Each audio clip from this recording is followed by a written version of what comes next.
Hello Monster Jam fans, and welcome back to another Monster Jam OCD video. Today we're going to unbox some Hot Wheels Monster Jam trucks from the 2007 series.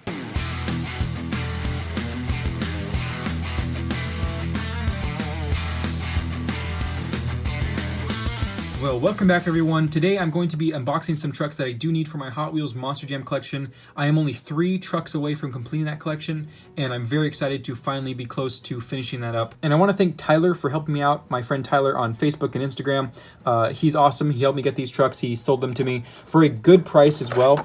If I had to pay eBay price for all these trucks, I really don't think I would be getting them so fast. So he definitely helped me out here getting some metal-based trucks that I did need to find for the collection. And if you guys don't know, I am collecting the variations, so that's why I'm doing these. There's plastic and metal-based versions for pretty much every single truck in 2007. So this was a very difficult list to find because some are metal-based, some are plastic-based, and sometimes sellers don't have both. So I'm very happy with what I bought, and I cannot wait to open them up. So this is the Batman. There's the back of the card for this time. And so Batman, very nice. It's the one with the inserts in the tires, or the specialized rims. And we're going to open it up. So the first one out of the box, Batman. So here it is. That is one of the 2007 cards gone, and very cool. One of my favorite designs of the Batman too, with the little inserts there. So pretty awesome. Again, it is a metal base, and if you guys don't know what that means, if you guys aren't a big collector or a new collector, you can see the modern day trucks have plastic instead of metal now, so it's a shiny chrome base. This is the 2018 Flashback Inferno from Monster Jam Hot Wheels. The Hot Wheels Monster trucks also follow that. The new 2019 line also have a chrome driveline chassis. And the older style, up to 2007, when they did a dual year, so they basically did metal base and then plastic base in the same year, they had it up to 2007 with the metal base. So you can see right there, got a lot of weight to it right there, pretty heavy. So nice, very cool, and brand new out of the box. So that's one of the trucks I needed for the plastic base, metal base variations. So that's Batman. And here's the card, by the way. Got a little render of Batman. So number 35 of 2007. Pretty old stuff here. And next up is the Devastator, one that I also needed from the plastic base, metal base switch. So here we go. I think it's the same back, yeah. Here we go.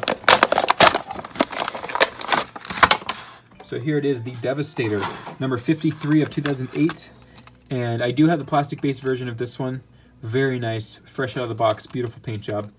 One of my favorite independents of the past. So that's pretty cool. So there's the driveline again, metal base.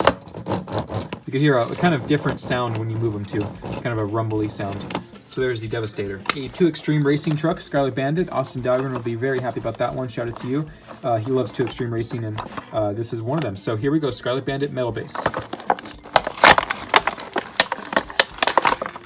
And I actually did not know that this one had a metal base until Brian Z. Patton's website helped me out here, and I found out that there is. There's a little decal actually right here, or paint something right there, that's stuck to the roof. Yeah, it's not coming. Oh wait, maybe it is. There we go. Kind of coming off there. But yeah, so this is a metal-based version of this Scarlet Bandit. I do have the plastic-based one, so very cool. And also one of my favorite designs of the past for Scarlet Bandit, this kind of subtle pink color, kind of dark lavender color. That's not coming off now, I guess. But anyway, yeah, there's a little bit of decal errors, but anyway, so pretty cool. The Scarlet Bandit, you can see Catch Me If You Can on the back there, the old tooling for the SUVs here compared to the new one. Here's the new tool for 2018 and on, or actually I think it's like 2015, but there we go. Pretty cool. And now we have the Sudden Impact with the metal base. I do have the plastic one of this as well. So number 30, same box, yep. I feel so bad for opening these up because I know how hard he collected these, but you know what? It's got to happen for me because I have to unbox them. I don't have the room for the boxes, but we can see here, number 30, Sudden Impact with the beautiful blue paint job. A really nice clear coat on this one as well, and very cool. So this is actually when they used to paint the little parts themselves, so this is actually yellow paint instead of a decal. Very old system. They no longer use for cost reasons, but you can see they're very nice clear coat on Sudden Impact. Number 30. Number 42 of the series. Pretty cool, and I did not have this one, so we're going to open this one up as well. Alright, so number 42, Predator. It is the metal-based one. It is not the tilt-offs one. There is one that actually comes off like a tilt-offs, but I already have that one. So here it is, Predator. You can see the reflective logo. Pretty cool silver reflective logo. It actually might even be bare metal, but I'm pretty sure it is a logo, a decal that is reflective, but it looks like metal to me. So there it is, the Predator with the purple design, blue roll cage, and of course the metal driveline. We have the Iron Outlaw, another 2 Extreme Racing truck. I already have the Bounty Hunter, but this is number 3 Iron Outlaw, the old red design. And here it is, number 3 Iron Outlaw, red SUV. Very cool. And again, like I said, another 2 Extreme Racing truck. We have a Scarlet Bandit, and now we have the Iron Outlaw. Really shiny too. And it is, of course, the old design. I really like this old design as well. I wish they would go back to this one personally. Actually, I wish they would go back to all the old 2 Extreme designs. I really liked how they used to look.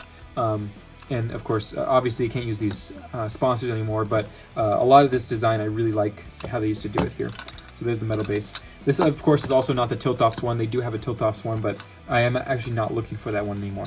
So there it is, 2 Extreme Racing's Iron Outlaw. Of course, we have to end it off with the Hot Wheels truck. This is probably my last Hot Wheels Monster Jam truck I will ever unbox in my life, at least from the past. So Hot Wheels Monster trucks are different, but Hot Wheels Monster Jam truck, I believe this will be my final one I ever unbox on camera. This is a historic moment here. It's kind of saying goodbye, and this is the last one. So great note to end it off on the Hot Wheels Beat That design. So here we go.